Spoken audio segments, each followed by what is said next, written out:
नमस्कार दोस्तों। S triple C education में आप सभी का स्वागत है। जैसा कि आप लोगों को पता है कि बालक यहाँ पे आप लोग देख रहे हैं कि C H S class ninth का हम लोग बैच स्टार्ट कर रहे हैं, जिसमें C H S class ninth का बैच स्टार्ट कर रहे हैं। इसमें हम लोग पढ़ेंगे बच्चा भाषा। क्या पढ़ेंगे? भाषा। देखिए भाषा क्या होती है ये सबसे पहली बात कि हम लोग ये जो बैच लेके चल रहे हैं ये स्पेशल 2025 के लिए है और सी एच एस एग्ज़ाम के लिए महत्वपूर्ण है। इसके साथ साथ आप किसी भी कंपटीशन एग्ज़ाम की तैयारी कर रहे हैं तो आप इस बैच को आप आराम से देख सकते हैं। जैसे आपको हिंदी पढ़ना है, आप किसी भी वनडे एग्ज़ाम की भी तैयारी कर रहे हैं तो आप इस बैच को देख सकते हैं। ये बैच आपके लिए कारगर साबित होगा। ठीक है, चलिए देर न करते हुए हम लोग इस टॉपिक को स्टार्ट करते हैं। यदि इस चैनल पे आप नए हों तो इस चैनल को सब्सक्राइब कर लेंगे और बेल आइकन को दबा लेंगे। ठीक है, ताकि आपको हर एक नोटिफिकेशन मिलता रहे। इसमें देखिए हिंदी का हम लोग बेसिक और पहला चैप्टर स्टार्ट करते हैं। सबसे पहली बात यहाँ पूछा गया है हिंदी भाषा। जैसे इसमें हम लोग पढ़ेंगे हिंदी भाषा। अब यहाँ बात करेंगे बच्चा हिंदी भाषा की, तो हिंदी भाषा क्या है? ठीक है ना। तो जैसे यहाँ पे हम लोग सबसे पहले सीखेंगे भाषा क्या होती है। ठीक है ना। तो भाषा वह माध्यम या साधन है जिसके द्वारा हम अपने विचारों को एक दूसरे के यहाँ क्या करते हैं, प्रकट करते हैं। है ना। भाषा वह माध्यम या साधन है जिससे हम लोग क्या करते हैं, विचारों का आदान प्रदान करते हैं। वही आपका क्या होता है, भाषा होता है। ठीक है ना। देखिए भाषा से मनुष्य क्या करते हैं बच्चा, अपने भावों और विचारों को एक दूसरे के सामने क्या करते हैं, प्रस्तुत करते हैं। वही आपका क्या कहलाता है, भाषा कहलाता है ना। तो यहाँ पे देख रहे हैं कि भाषा विचार और विनिमय का एक माध्यम होता है। जो भाषा होता है ये विचार और विनिमय का एक माध्यम होता है, यानी अपनी बात को दूसरे से कहना और दूसरी बात को क्या करना, समझना। ठीक है ना। यही क्या कहलाता है, आपका भाषा कहलाता है। जैसे आप लोग देखते हैं कि हम लोग आपस में बात करते हैं तो किसके द्वारा, भाषा के द्वारा। अब यहाँ पे पूछा जाए कि जो भाषा होता है, ये भाषा जो होता है ये मुख्य रूप से कितने प्रकार के होते हैं। तो देखिए एक होता है है ना, लिखित भाषा होता है और एक होता है आपका मौखिक भाषा होता है। जैसे हम लोग क्या करते हैं, भाषाओं को समझने के लिए लिख करके या तो मुख से बोल करके समझते हैं। ठीक है ना। तो ये कह सकते हैं कि जो भाषा है बच्चा ये विचार विनिमय का एक क्या है, माध्यम है। ठीक है। अब देखिए जब भाषा निर्माण जो होता है, भाषा निर्माण की बात की जाए, जो भाषा का निर्माण होता है, भाषा का निर्माण कैसे होता है, तो भाषा का निर्माण ध्वनि, शब्द, वाक्य, है ना, तथा अर्थ के संपूर्ण मेल से। जैसे ध्वनि, शब्द, वाक्य और अर्थ के मेल से किसका निर्माण होता है, भाषा का। यानी देखिएगा जैसे भाषा निर्माण ध्वनि, शब्द तथा वाक्य अर्थ के संपूर्ण मेल से होता है। जो भाषा का निर्माण होता है ध्वनि, शब्द, वाक्य और अर्थ के संपूर्ण मेल से, है ना, भाषा का निर्माण होता है। और व्याकरण में भाषा इन्हीं आयामों का क्या होता है बच्चा, आपका माध्यम होता है। ठीक है। दूसरी बात यहाँ पे हम लोग समझते हैं, जैसे यहाँ पे आप लोग देख रहे होंगे कि देखिए प्रत्येक देश में भाषा के 3 रूप प्रचलित हैं। ध्यान से देखिएगा, आपके जो किसी भी देश की बात किया जाए, प्रत्येक देश में भाषा के 3 रूप प्रचलित हैं, है ना। तो भाषा के 3 रूप प्रचलित हैं। पहला आपका समझ सकते हैं यहाँ पे बच्चा, आपका बोलियाँ। दूसरा आपका परिनिष्ठित भाषा और तीसरा आपका क्या बच्चा, राष्ट्रभाषा। परिनिष्ठित जिसे हम लोग कहते हैं उपभाषा कहते हैं। क्या कहते हैं बच्चा, उपभाषा कहते हैं। ठीक है। तो सबसे पहले समझते हैं बोली क्या होती है, फिर समझेंगे परिनिष्ठित भाषा क्या होती है और राष्ट्रभाषा क्या होती है। तो देखिए बोली अपने अगल बगल गांव घर में, है ना, जो भाषा का प्रयोग किया जाता है वही आपकी बोली होती है। अपने आस पड़ोस या गांव घर में जिन भाषा का प्रयोग किया जाता है वही क्या होता है, आपकी बोली, है ना। परिनिष्ठित भाषा या उपभाषा, देखिए जो परिनिष्ठित भाषा होती है बच्चा, जो ये परिनिष्ठित भाषा होती है ये बोली से बड़ी होती है। क्या बोले, बोली से बड़ी होती है। ठीक है ना। जो उपभाषा होता है, सॉरी उपभाषा जो होता है ये, इसका जो क्षेत्र होता है बोली से अधिक होता है और राष्ट्रभाषा से क्या होता है, कम होता है। राष्ट्र भाषा से क्या होता है आपका, कम होता है। ठीक है ना, राष्ट्रभाषा से कम होता है। ठीक है। जैसे पूछा जाता है कि जो उपभाषा होता है या परिनिष्ठित भाषा होता है, जो इसका विकास होता है ये कितना होता है, तो कह सकते हैं कि जो इसका क्षेत्र होता है उपभाषा, है ना, बोली से अधिक और राष्ट्रभाषा से क्या होता है, कम होता है। यानी कह सकते हैं कि जिसका विकास क्षेत्र होता है राष्ट्रभाषा से कम होता है और बोली से क्या होता है, अधिक होता है। ठीक है। अब देखिए राष्ट्रभाषा की बात किया जाए तो किसी एक राष्ट्र में बोली जाने वाली अधिकतम भाषा, यानी किसी राष्ट्र में जो अधिकतम भाषा बोली जाती है वही आपकी क्या होती है, राष्ट्रभाषा होती है। ठीक है ना, क्या होती है, राष्ट्रभाषा। तो आई होप आप लोगों को समझ में आएगा कि बोली क्या है, परिनिष्ठित भाषा क्या है। परिनिष्ठित भाषा को हम लोग उपभाषा के नाम से भी जानते हैं, और एक आपका क्या बच्चा, राष्ट्रभाषा क्या है। ठीक है, चलिए आगे बढ़ते हैं बच्चा। यहाँ पे आप लोग देख, अपने आसपास के क्षेत्रों में जो भाषा बोली जाती है उसे हम लोग क्या कहते हैं, बोली कहते हैं।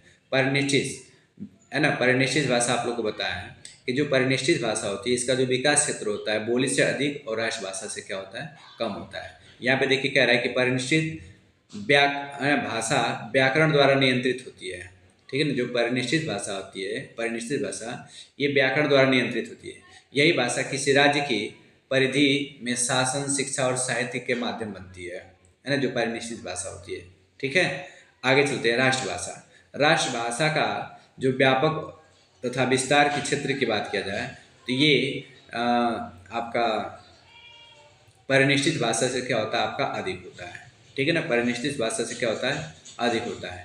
हिंदी भाषा के विकास की प्रक्रिया को संस्कृत, अब देखिए यहाँ पे एक चीज़ समझिएगा, जो हिंदी भाषा की विकास की प्रक्रिया की बात किया जाए तो हिंदी भाषा का विकास किन किन स्तरों पे हुआ है, ठीक है ना, कैसे कैसे हुआ। तो देखिए हिंदी भाषा की जब बात किया जाता है तो जो हिंदी भाषा का विकास, यानी सबसे पहले आपके हिंदी भाषा में कि विकसित होने के लिए सबसे पहले, यानी हिंदी भाषा का जो विकास हुआ, यानी सबसे पहले संस्कृत भाषा है ना, संस्कृत भाषा आई, और संस्कृत भाषा में आपके, तो इसमें सबसे पहले की बात किया जाए, सबसे पहले संस्कृत क्या है,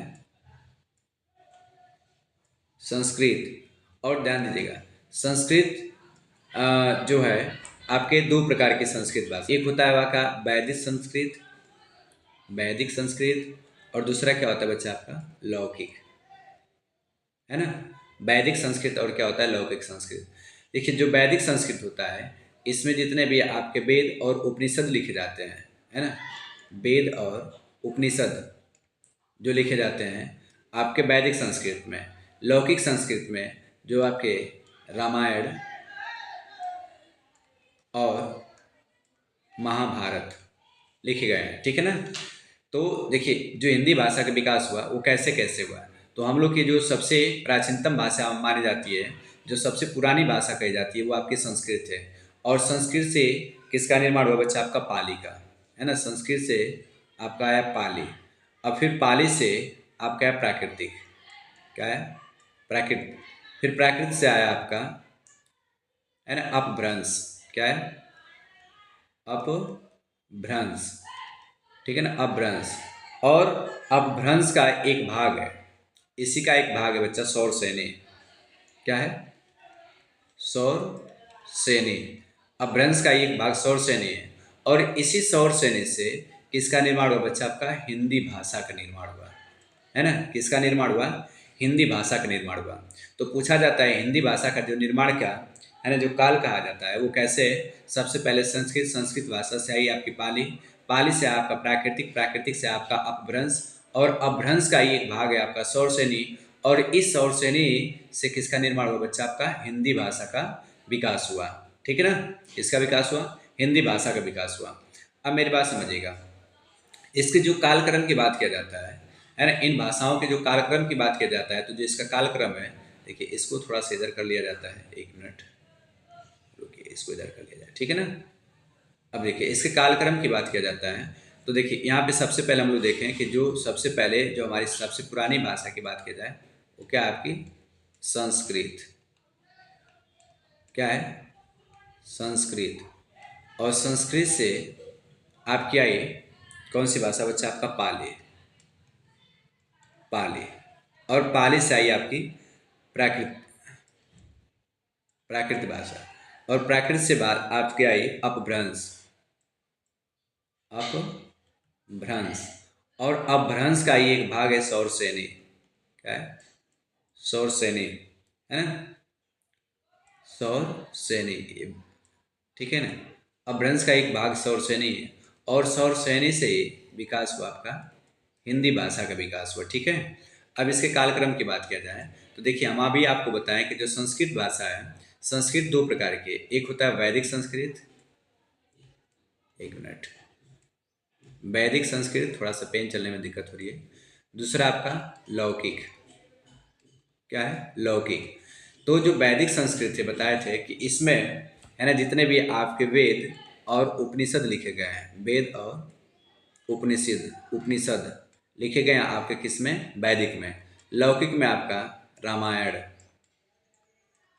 और लिखे गए हैं आपके महाभारत, महाभारत लौकिक में लिखे गए हैं, ठीक है। अब इनके कालक्रम की बात किया जाता है, जो कालक्रम का, तो इसको हम लोग स्टार्ट करेंगे कहाँ से, आपका 1000 से, ठीक है ना, सॉरी 1500 से। तो 1500 से देखिए 500 का गैप करिएगा, 1500 से 1000 के बीच, है ना, ये आपका था वैदिक, वैदिक संस्कृत। अब फिर देखिए 1000 से आइए 500 के बीच आपका आया कौन सा, आपका लौकिक संस्कृत, ठीक है ना। 1000 से 500 के बीच आया आपका लौकिक संस्कृत। अब प्राकृतिक भाषा की बात किया जाए तो फिर 500 से आएंगे 1 ईस्वी तक, कहाँ तक आएंगे, 500 से 1 ईस्वी तक।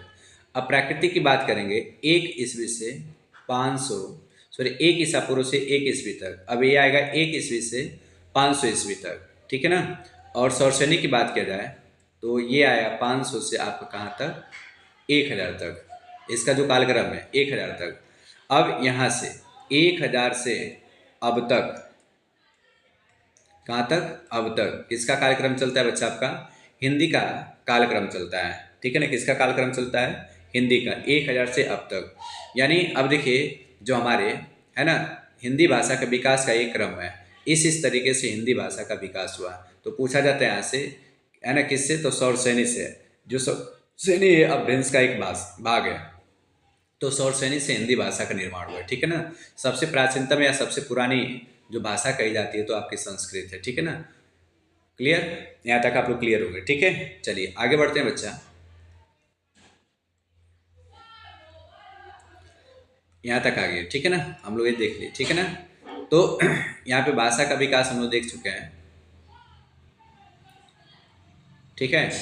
अब एक चीज समझिएगा थोड़ा सा आप लोग, यहाँ पे देखिएगा,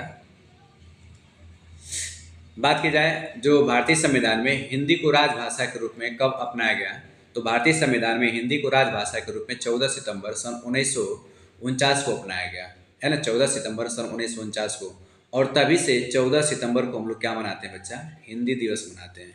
क्या मनाते हैं, हिंदी दिवस। और जो हिंदी भाषा है ये भारत के, है ना, हिंदी जो भाषा है ये भारत के 9 राज्यों में बोली जाती है। कितने राज्यों में, 9, और एक केंद्र शासित प्रदेश में बोली जाती है ना, 9 राज्य में और एक केंद्र शासित प्रदेश में बोली जाती है, ठीक है।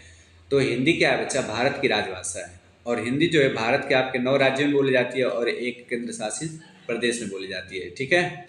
चलिए क्लियर, यहाँ तक आप लोग क्लियर होंगे। अब देखिए एक जो आपके विद्वान कह जा सकते हैं कि जॉर्ज ग्रियर्सन ने हिंदी को 5 उपभाषाओं में बांटा, ठीक है ना।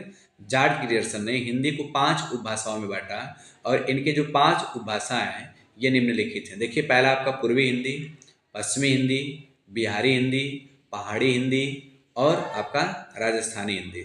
तो कहा जाता है कि जो हिंदी की 5 उपभाषाएं हैं ये कौन सा है, आपका पूर्वी हिंदी, पश्चिमी हिंदी, बिहारी हिंदी, है ना, राजस्थानी हिंदी और आपका पहाड़ी हिंदी, है ना।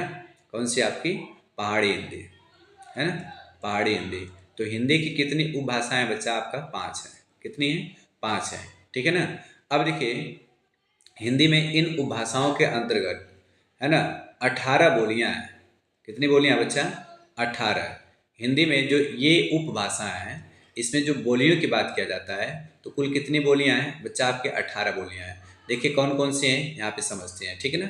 इस चीज़ को यहाँ पे हम लोग देखते हैं। सबसे पहली बात यहाँ बात किया जाए उपभाषा, पश्चिमी हिंदी।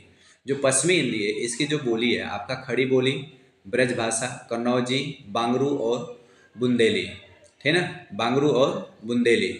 लेकिन जो पूर्वी हिंदी की जो बोली है अवधी है, बघेली और क्या है, छत्तीसगढ़ी है ना। पूर्वी हिंदी की जो बोली है अवधी, बघेली और छत्तीसगढ़ी।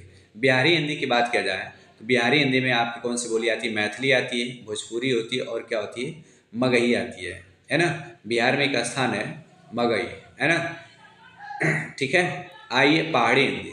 पहाड़ी में हिंदी हिंदी में आती है आपका गढ़वाली, कुमायूनी और क्या आती है बच्चा आपका नेपाली आती है। ठीक है। ऐसे ही बात किया जाए राजस्थानी हिंदी की, तो राजस्थानी हिंदी में आती है आपका मरवाड़ी, मेवाती, है ना, ढूंढारी और मालवी। ठीक है, ढूंढाड़ी और मालवी, ये सब किसके भाग हैं बच्चा आपका राजस्थानी हिंदी के भाग हैं। ठीक है। तो आई होप आप लोग को ये चीज़ समझ में आया होगा। ठीक है ना, आई होप आप लोग को ये चीज़ समझ में आया होगा। ठीक है। तो देखिए ये आपके हिंदी की उपभाषाएं और ये क्या बच्चा आपका बोलियां हैं।